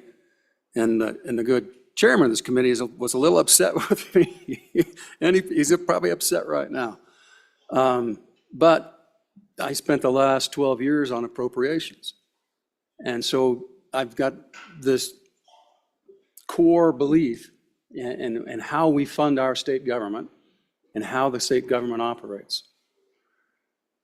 And to take $140 million out of the general fund and just take it away is going to have dramatic effects on our Department of Health and our Department of Family Services and our other three entities unless we backfill it. It just will. And so you've got to understand what that impact is going to be. And that's a larger cut than we did back in 2018 when we had to reduce budgets. So then if you look at the funding of highways since 2016, it has increased by 24%. It's gone from $650 million a year to $850 million a year. Our general fund operations of government in that same period of time has only gone up 11%. So they've more than doubled the amount of money they had in 2016. And part of that, by the way, is the IIJA that was passed in our last administration, gave $500 million over 5 years that we're just in the 2-year cycle of that. So there's another 3 years of $100 million a year for highways that coming from the federal government. So even though we hear that there's a $400 million deficit, in point of fact, we've been giving them more money than any other state agency and any other entity in the state of Wyoming for the past 16 years. And so, do we need to give them more and cut our Department of Health and our Department of Family Services? Rob from Peter to pay Paul in order to save our highways? And I would respectfully submit that I've driven on all of the highways around the states around us in the last few years, and we have better highways than any other state around us. They're wider, they got better sides rails on them, they got wider, they're just better highways. So maybe we do need to come up with $400 extra million. But that's our responsibility as a legislature to determine how much we're going to give them and where the money's going to come from. And I would suggest we don't take it out of one pocket and hurt all those fundamental services that this government is supposed to do. Take care of our poor, take care of our needy, take care of the mental health issues, and say, we're going to take the money away from you because our roads aren't quite good enough. There's got to be a better way than this. So on in favor of the amendment. Thank you, Representative Nicholas. Representative Yin, for your first time. Mr. Speaker, thank you. Members, I really don't like youth taxes, so I'm a little conflicted over the amendment because I do agree. I think a majority of the damage is through commerce that goes through our state, not commerce that sticks around in our state. And so trying to figure out how we make sure that we pay for our roads in our common infrastructure, right? It's common infrastructure across the board. I do prefer that actually coming out of funding that is responsible for us to make sure that we fund regardless, right? So we have roads. We want to make sure they don't fall apart. It's important for commerce within the state and between states that those roads exist. Who pays for it? Sales tax that we are diverting comes from both our own citizens as well as citizens that come through our state. So, there's a little bit of a nexus there. There's clearly more of a nexus through the gas tax. I think that's clear, putting a sales tax on gas. So right now, if you don't know, when you go to the pump, you don't pay sales tax. It's actually completely exempt. So your 6% that you pay, or 5%, or even 4% in some places that you pay on sales tax for any other good, you don't pay on gas because we have a specific per gallon fuel tax on top of it. And that gets apportioned out a little bit to the community, but mostly to our Department of Transportation. So it's really a policy decision for you guys. How should we pay for our roads? Does it make sense to make sure that we pay for it more out of what was previously general fund dollars, right? So these will no longer be general fund dollars anymore. It'll be $71 million every year that only goes to transportation, but is, fungible money that would have been general fund dollars. So it's depleting our access to general fund dollars by $71 million every year. Does it make sense to use those general sales and use taxes for our roads? Or do you think that it makes sense for the use tax for people who actually use the roads to pay for that money? That's a policy decision for you guys, for all of us. I generally don't like use taxes, but we do know where a majority of the damage of our roads come from, and that's traffic that is getting undertaxed right now. So, thank you, Mr. Speaker. Thank you, Representative Yen. Representative Washut, Chairman for the first time. Thank you, Mr. Speaker. I'm on and opposed to the amendment, but I welcome the conversation. It seems to me that when we look at this, 140 million is significantly less than half of the identified need. And we could pump in 140 million out of the general fund, and I'm not sure we make an appreciable difference in terms of the work on the roads. If we spend 140 million, there'll be some roads that are improved, that'll be better than they are perhaps today, or they'll be maintained to the standard that they are today, as the previous speaker maintained. But I'm not sure people really notice. It's like fixing a piece of the problem. Much of the problem still remains. And so that's where I'm a little concerned that the 140 is really an artificial effort. It's a partial effort, but it's woefully insufficient. Thank you, Representative Washut. Representative Brown, for your first time. Or no, second, wait, we're still on first, Representative, so let me find out. Is there anyone else wants their first bite of the apple? Seeing none, going on to second. Representative Brown, please. Thank you, Mr. Speaker. So, ladies and gentlemen, I want to I don't disagree with the last statement made. Is this enough? I don't know. I guess that's the discussion you can battle with when you cast that aye or no vote. Is it something? Is it something that we have done in this body for the first time in my 9 years? Yeah. Again, it's the same discussion that when I started, it was $240 million shy. Now we're up over $400 million shy. and we're not keeping up.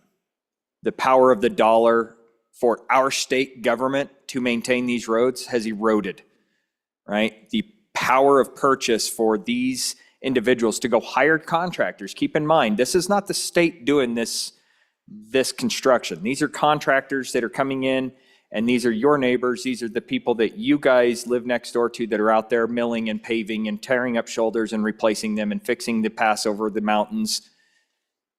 These are your neighbors. These are your contractors that are doing this. This is money being pumped back into the economy. And what I would say is this enough? My answer is no. Is it a step in the right direction? Yes. Again, remind you, we had 2 bills that would have been well over double what we have right here, trying to bring in and trying to solve this problem without raising taxes.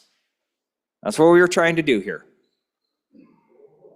The other thing that I think is really, really important to mention is the former chairman of appropriations said that we have given more money to this agency. That is not accurate. In 2017, when I entered this chamber, we took this agency off of general fund. Prior to that year, we had appropriations upwards of $200+ million a year coming out of general fund and funding our highways. That year prior was only about 44 million. I'll be more than happy to show you the graphic on my computer here.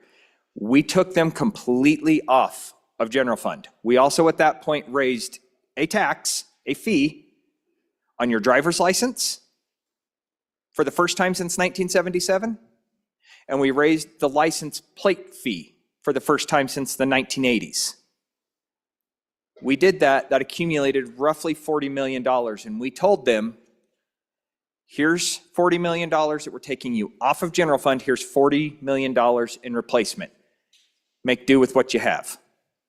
We have not adjusted anything since then, and that was 8 years ago. I don't know about you, but buying a case of eggs right now is not the price that I paid 8 years ago. I don't imagine hiring a contractor can buy the same amount of asphalt or concrete that they did 8 years ago for that same dollar. That's the difference that I think people are misunderstanding or not grasping the realization of what we have facing us on our roads right now. They are starting to deteriorate at a rapid rate. If we don't get ahead of it, it's going to be in a position where we can't just overmill and overlay. We're going to have to tear up the entire road. You're going to have what happened between Rock Springs and the Wamsutter area, where that entire stretch of road was completely taken down for well over a year to make sure that we had a good base and we had things that were able to hold those 18,000 car trucks, moving across the state.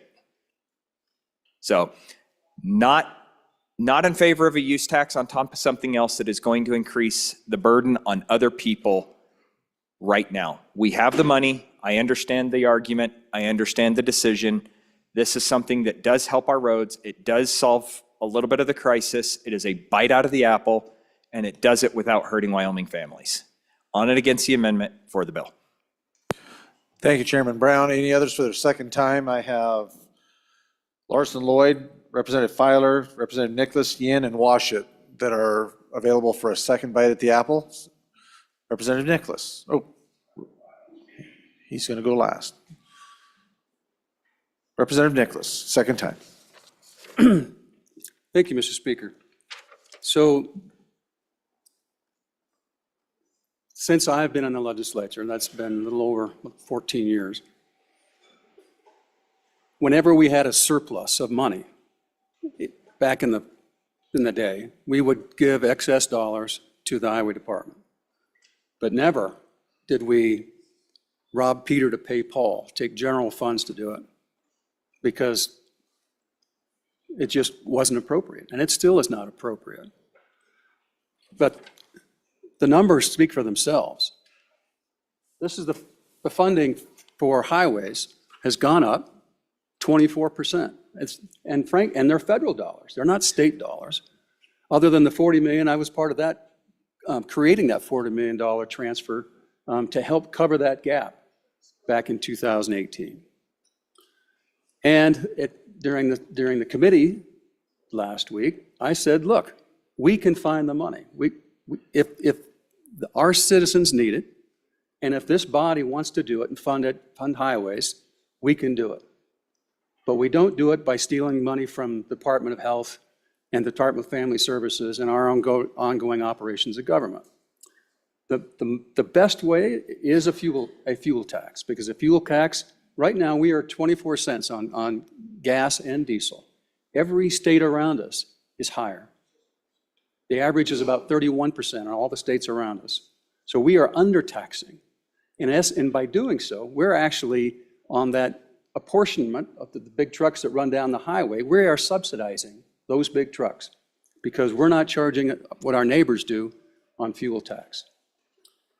And the study is, and the facts are, when we raised it 10 cents, gas went up 1 penny. So now, if we're at 24, if we take it to 30 or 31 and then raise it 6 cents, if this body does it, the chances are the gas is going to go up about half a cent. And so there are ways that we can do this. If we took 1% of the mutual gambling dollars out there, that would turn into $40 million a biennium. So there are ways we can do this without taking it out of our general fund pockets. So, and my promise to the good chairman of transportation is, let's work on this. Let's put our heads to it and figure out how to do this. But the minute we do a permanent change of sales tax dollars, we're not going to be able to come in and take it back away from the highway department. So it'll be locked in stone forever. So let's think about this and let's figure out how we can fund it, but not use general fund ongoing expenses of government. On in favor of the amendment. Thank you, Representative Nicholas. Representative Filer for your second time. Thanks, Mr. Speaker. And I'll make this quick, just to kind of give everybody an update on the last things I have said about this. Our matching funds from the federal government are the bigger body across the country there. That is only strictly for federal highways. We cannot use them on our state highways. And I do believe that our ratio, we have a lot more miles of state highway that we got to maintain. And I think that's what we're trying to target is our obligation also. So the feds kind of help us on the federal side, on federal highways and interstates, but those state highways that run through your community, that's something we all got to worry about and not kick this can down the road. But against the amendment for the bill. Thank you, Representative Filer. Any others for their second time? Seeing no others, Representative Harshman. Thank you, Mr. Speaker. I appreciate the debate. I circled up several things. I first want to say, Mr. Speaker and members and citizens who are watching on the YouTube, and I'm going to withdraw this amendment. There's no way I want to put a sales tax on fuel. So anybody that's in their basement trying to make a movie for the next election, it's not my intent. The idea was to bring this to educate all of us, so you don't have to make that movie. Hey, representative wants to raise your taxes. Sorry, I don't ever want to put a sales tax on fuel, period. But the bill title, if you read the bill title, it says an act relating to sales and use tax. Trust me, I worked this thing over. I wanted to bring 7-cent fuel tax and let you all think about that, because that's really what we should do. But just for the body's knowledge, 3-cent sales tax, and we're part of an agreement with the other states in the nation on sales tax, and they actually allow a differential rate on fuel. I did not know that. They don't on other things. We can't have like 3% on this and 4% on this and 1%. It's not part of our sales tax agreement status, except for fuel. I didn't know that, but interesting. So that 3 pennies would raise $75 million a year, $150 million a biennium. I don't think anybody'd ever notice it. So maybe that's something you can talk about and see how many other states do sales and fuel tax. Big chunk of it's paid by out-of-staters. And then you go to fuel tax, it's about 9-10 cents if you don't give any to Game and Fish for boats and this and that. But if we don't, it's about 10 cents a penny for fuel tax. Okay, and we already talked about, we got 37 cents to, over here at mile marker 0, 37 cents. And we're at 24, subsidizing all those guys heading east where it's 30 cents. And you know, part of the thing I circled, somebody said, you know, I drive around other states. I do too. And I always fill up here because I want to pay my fuel tax in this state. But then as you drive other states, our roads are pretty good. They're actually real good. And it's funny because I was talking to the desk mate here while I'm standing here listening to debate. The one state I think has better roads than us, it's that one over here at mile marker 0 that has the 37 cents. They got nice wide margins on all this stuff. Their interstates are wide like ours. So you go to these other states, and I think that is a real credit to our agency. We have consistently had the best run highway agency in the country. The directors, the workers every day, it's incredible the work they do and how they can be so efficient.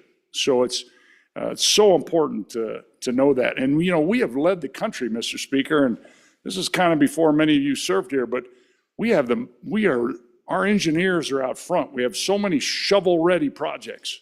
So when federal dollars come through or a match comes through, bam, Wyoming is at the front of the line, and we've used that effectively, and that's a credit to our agency.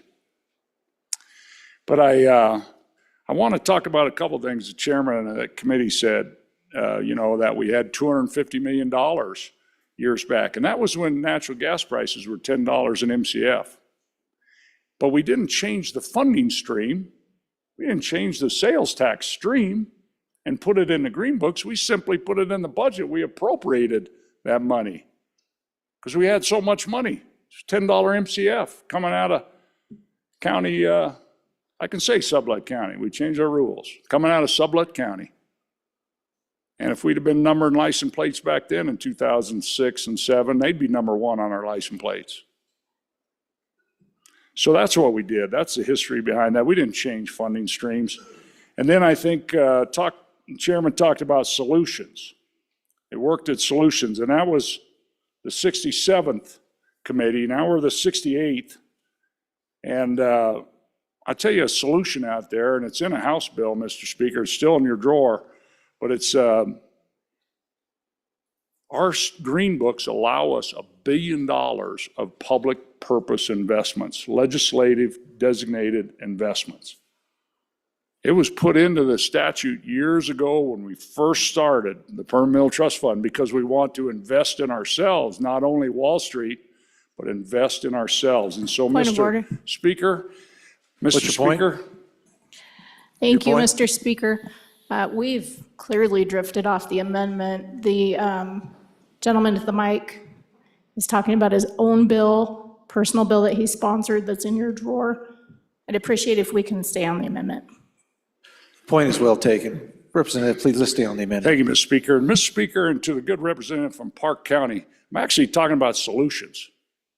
And so this is a huge solution. And so we have $1 billion in legislative designated investments, and we're only using about 170 million of it. And so, Mr. Speaker, and I think we're at that point, and I just want to, this quote, it's one of my favorite quotes, and we got his bust over there. He's one of the founders of our country. I talked about him the other day, you know, lightning in a bottle. And his quote was, he's credited as saying, money makes money. And the money that money makes money. And we are so blessed in this state that we can use these permanent funds and really invest in ourselves, in our transportation department, and build these roads. We've done it before, we should do it now, and it doesn't impact all the other functions of government. So, Mr. Speaker, I respectfully withdraw the amendment, and I'd urge your no vote on this bill, members. Thank you so much. The bringer has asked to withdraw the amendment without, I can't even think of the word now, without objection. If no one objects, then the amendment has been removed. Having been, let's see, wait a minute now. We have one more amendment just come in. If you have not refreshed your page, please do. Amendment number 2 to House Bill number 33, third reading. Representative Nicholas, if you'd please proceed. Thank you, Mr. Speaker. I would move House third reading amendment number 2 to House Bill 33 and ask for your favorable consideration, ladies and gentlemen. So what this amendment does, it just makes this available, these dollars are made available to our good department through the 2026. So let's put our money where our roads need it, but that gives us 2 years to come up with a solution of how to get the permanent dollars. Because once this bill passes, if it passes as it's currently written, we'll never be able to go back in and pull it out again. But if we make it a one-time injection in order to help shore up our good department and for our state roads, let's do it. And let's put our heads together and figure out how we can fix this problem without sucking $140 million out of our general fund in our Department of Health and Family Services. So I ask for your favorable consideration. Thank you, Representative Nicholas. Any members for their first time? Representative Williams, first time. Thank you, Speaker. On and for this amendment, just because of the perspective that was just shared with us, I think we owe it to the next generation to look a little farther down the road, like we just heard. And sometimes I'm afraid we're just looking to the next political cycle. And I just encourage everybody to look to the next generation and really consider the long-term consequences of what we're considering here today, on and forth. Thank you, Representative Williams. Representative Davis, for your first time. Thank you, Mr. Speaker. It seems to me that I would be in favor of this amendment. I like the idea, throwing it back to us to come up with this decision and how to, come up with a solution to this issue that's facing us. And it also gives us one more year to look at what these property taxes are going to do to our budgets. And so I think this might be a pretty good answer. Thank you, Representative Davis. Representative Brown, for your first time. Chairman. Thank you, Mr. Speaker. Wanted to come back here and look at all the backs of your heads instead of the front of your faces today. Vote your conscience on this, ladies and gentlemen, but what I'm going to tell you is I don't disagree with the premise of time limiting something like this, right? Let's give them a little bit of money. Let's get it moving here. I heard the argument in the previous amendment that once you earmark it, it's never, ever, ever going to be taken back. That is so far from the truth. All you have to do is convince 51% of this body to move it out of here, and it goes back to where it was, and you can do that with a simple little bill. If we're going to continue this and we're going to actually have this discussion, that's great. The problem is those roads are still going to continue to deteriorate. We're going to give them just a little bit of money for 2 years. It's going to feel good on our backs that we gave them some money for 2 years, but in that 2 years, if we don't come in here and we don't actually do our job and find a steady stream of revenue for our interstates, we're just kicking the can down the road. So, vote your conscience. Thank you, Chairman Brown. Representative Geringer, for your first time. Thank you, Mr. Speaker. I apologize for not sounding like myself today, but I'm on and against this amendment. We need permanent solutions for our highways. And to push back just a little bit on the former good chairman of or the good former chairman of House Appropriations, our roads are actually not as good as the subjective approach that you're taking to their condition. According to real numbers by the FHWA, we're actually in the bottom half of condition. And compared to some of the surrounding states, state to the west, state to the east, up in the Dakotas, those are all in better condition than what we are. We've got a lot of industry, a lot of people. Our legacy industries, our agriculture, our tourism, all depend on these roads. We need them in good shape. We need a permanent solution, yes, and we can still continue to have the discussions, but we need these funds for our roads. On and against the amendment for the bill. Thank you, Representative Geringer. Any others for their first time? Seeing none, second time. Representative Nicholas, second time. Thank you, Mr. Speaker. So with regards to the past two speakers, in practicality, I agree with everything that they said. We need to have a solution for this problem. The question is what that solution is, where it's going to come from. And I've got three different ideas. There wasn't really didn't have time to bring mega amendments to this thing. But literally, right now, our gambling in the state of Wyoming grosses over $2 billion a year right now. So that's one easy source. The fuel tax, we can increase that without having an impact on anybody's pocketbook as a practical matter. So the idea that we're hamstrung and can only do it this way because the committee didn't want to raise any other income other than take it from somebody else in the Department of Health, that's not good government. That's copping to the easiest road out, not the hardest road out. We got to put our heads together and figure out how to do this and not take it from the general fund and from our Department of Health and Department of Family Services. I mean, who's going to get up and explain that to your healthcare providers around the state? 93% of the Department of Health's dollars goes to the pockets of our local governments. We've got to put our heads together and figure this out, ladies and gentlemen. And we can do it, and we have to do it for the reasons of our prior folks who just spoke. So on in favor of the amendment. Thank you, Representative Nicholas. Members, you are voting on third reading amendment number 2 to House Bill 33. All those in favor signify by saying aye. All those opposed, no. The amendment has not been adopted. Having been read 3 separate times, the question is, shall the bill pass? House Bill 33, Chief Clerk, please call the roll. Allemand? Andrew? Angelos? Banks? Bear? Brady? Bratton? Brown Gary? Brown Landon? Byron? Campbell Elisa? Campbell Kevin? Chestick? Clauston? Connolly? Davis? Eklund? Erickson? Feiler? Geringer? Guggenmoss? Harrelson? Harshman? Heiner? Heft? Jarvis? Johnson? Kelly? Knapp? Larson Lloyd? Larson JT?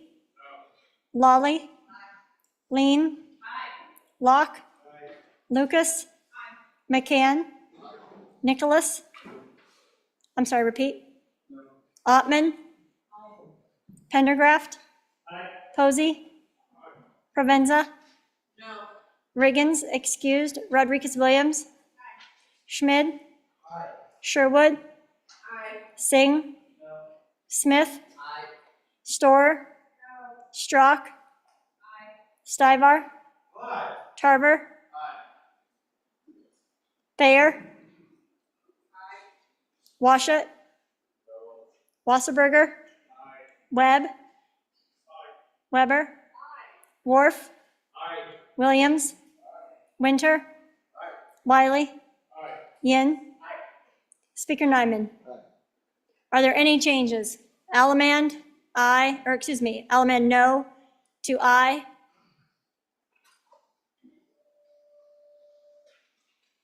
Connolly, no to aye. Further changes? Further changes? Closing vote. Vote closed. 48 aye, 13 no, 1 excused.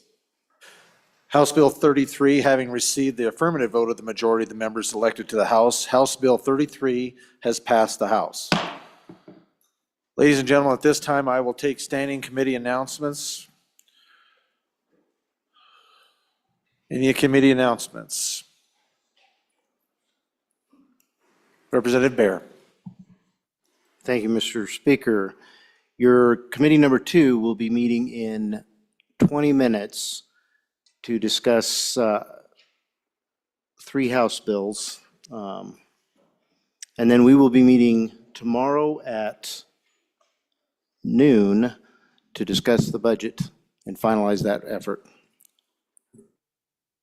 Thank you, Representative Bear. Chairman Bear. Chairman Locke. Thank you, Mr. Speaker. Your committee number 3, Revenue, will be meeting tomorrow morning at 7:30 a.m.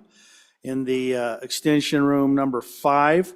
And we will be hearing 3 bills, HB 246, Wyoming Wednesday, HB 181, Funeral Contract Investment and Bonding Requirements, and House Bill 218, Public Utility Stays During Resolution of Lawsuit. And we will be meeting on adjournment if we are not able to complete these in the morning. Thank you. Thank you, Chairman Locke. Chairman Knapp. Mr. Speaker, thank you. Your Corporations Committee number 7 will meet upon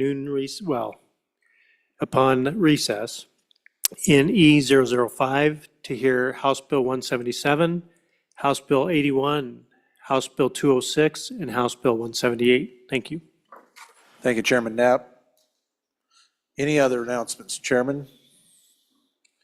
I would also remind the body that at 4 p.m. this afternoon, we have a Management Council meeting. So for those of you that are going to be, as we're going to be talking about the recalibration bill, and so I would encourage you to attend. Majority Floor Leader. Mr. Speaker, I move that the House stand in recess until 2:15 this afternoon. You have heard the motion of the Majority Floor Leader. All those in favor signify by saying aye. All those opposed, no. The motion is carried. We will return to recess at 2:15.